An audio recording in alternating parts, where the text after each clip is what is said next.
पिता का कर्ज। डैड, मेरी कंपनी का जो नया ब्रांच खुला है ना इंडिया में, मुझे उसका चार्ज दिया गया है जो मुझे अगले हफ्ते इंडिया जाना होगा। पर उत्कर्ष, अभी तुम कुछ समय पहले ही तो 1 महीना यहाँ बिता कर आए हो। तब मैं वहाँ कंपनी का नया ऑफिस स्थापित करने गया और अब मैं कंपनी इंडिया ट्रांसफ़र कर दिया है। वहाँ जो नया ऑफिस खुला है उसे अब कुछ समय के लिए मुझे ही संभालना है। धक्का लगा उन्हें। फिर से इंडिया? कितनी मुश्किल से पीछा छुड़ाया था। अब उस देश से उन्होंने दीनानाथ पाटिल उर्फ डैनी ने। लगा जैसे किस्मत फिर से उन्हें उसी ओर खींच रही है। डर भी लगा, कहीं उत्कर्ष तूने मना क्यों नहीं किया।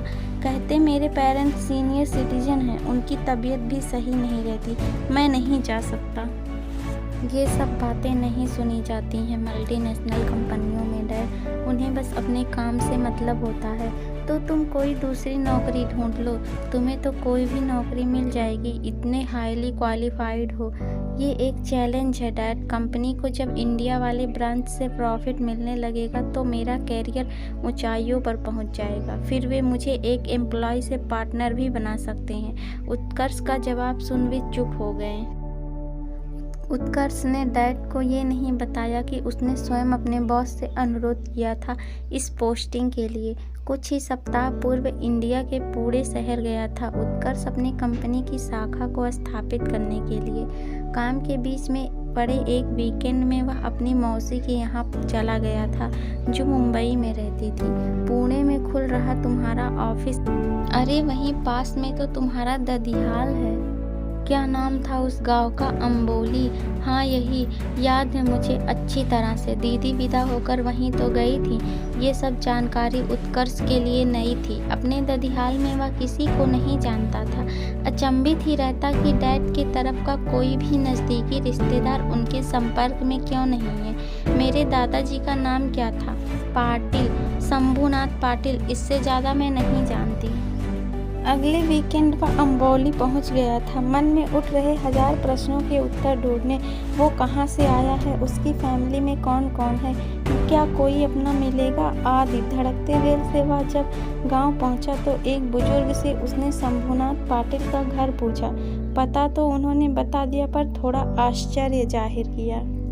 कौन हो बेटा? आज तक तो शंभू काका से मिलने शहर से कोई नहीं आया। जब उनके बेटे ने धोखे से उनकी सारी ज़मीन बेच दी, वह उनसे सारे संबंध तोड़ विदेश चला गया, तब से बेचारे दोनों अकेले ही रहते हैं। जी मैं उनका दूर का रिश्तेदार हूँ। मन बहुत व्यथित हो उठा था। उसके दादाजी जिंदा हैं, इतने बरसों से अकेले रह रहे हैं और उसे पता ही नहीं। घर की स्थिति बहुत अच्छी नहीं थी, परंतु जो वृद्ध सामने बैठे थे उन्हें देख उसकी आंखों से गंगा जमुना धार बह निकली। कृष्ण का शरीर पर एक छटाक मांस नहीं, पर अब अपना सब कार्य स्वयं करते हुए। क्या यही उसके दादा दादी हैं? उनके पांव छूते हुए जब उसने अपना परिचय दिया तो उनको संभाल पाना उसके लिए असंभव हो गया। इस मुलाकात ने स्वयं उसे भी बहुत अस्थिर कर दिया था, परंतु इस वृद्ध दंपत्ति की हालत को शब्दों में बयां करना उसके लिए नामुमकिन था, जिसका उन्होंने दशकों से सपना देखना भी छोड़ दिया था। वो अगर सच बनके उनके सामने आ जाए तो दिल की धड़कन तो कुछ पल को रुक ही जाएगी ना। जब सोमवार प्रातः वह पुणे लौटने लगा तो दादा दादी बेतहाशा रोने लगे। उन्हें लग रहा था कि उनके पुत्र की तरह उनका पोता भी अब कभी लौट कर नहीं आएगा। बेटे का 30 वर्षों से इंतजार कर रहे बूढ़े माँ बाप ने अपनी किस्मत से समझौता कर लिया था, पर अब दादी माँ, दादाजी, मैं आपसे अपनी कसम खाकर कह रहा हूँ, मैं आप लोगों को छोड़कर कभी नहीं जाऊँगा। फ्राइडे शाम को मैं वापस आ जाऊँगा, आप बिल्कुल निश्चिंत रहें। नौकरी तो करनी है ना। शायद ये सप्ताह उस दंपत्ति के जीवन का सबसे लंबा इंतजार रहा होगा, पर जब शुक्रवार को उत्कर्ष वापस लौटा तो मानो उनके जान में जान आ गई। दादी का मुस्कुराता चेहरा तो सचमुच में सुंदर लग रहा था।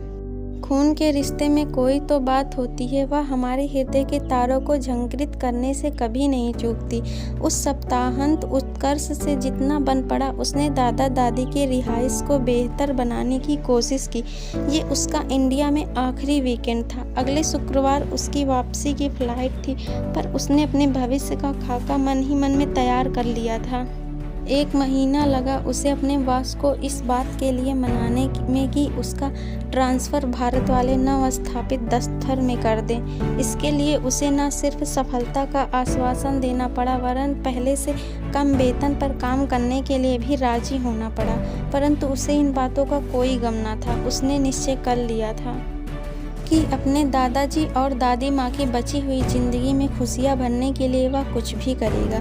जिस पितृ ऋण को अमेरिकी नागरिक बन चुके उसके माता पिता चुकाने से चूक गए थे, उससे उन्हें उऋण करने का कर्तव्य अब उनके बेटे का ही तो होगा ना। Thank you. Please like, share and subscribe.